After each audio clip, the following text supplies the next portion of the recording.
Денеска во Битола во присуство на високи воени делегации со свечена церемонија во Завод и музеј каде што некојаш била воената идадија на тогашната трета турска армија беше одбележена 120 годишнината од завршувањето на воената гимназија на Мустафа Кемал Ататурк, основоположник и вечен воен командант на Турската република.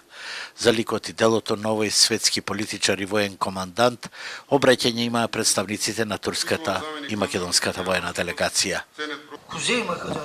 Битола како еден од најзначајните центри на Северна Македонија, а воедно и воената гимназија во Битола, има значајно место во животот на Мустафа Кемал Ататурк во здобивањето нови мисли, нови погледи и хоризонти.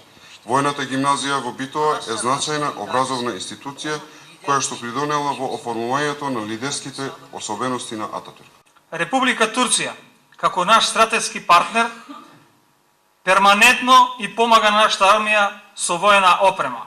Би сакал да напоменам дека изминативе години ова финансиска помош во континуитет значително се зголемува. Манифестациите по повод годишнината од дипломирањето на Кемал Ататурк во воената гимназија во Битола се одбележуваат од 2010 година и се пренесуваат длабоките траги од заедничката историја, при тоа зацврстувајќи ги воените, економските и културните односи на двете држави, беше речено на денешната церемонија.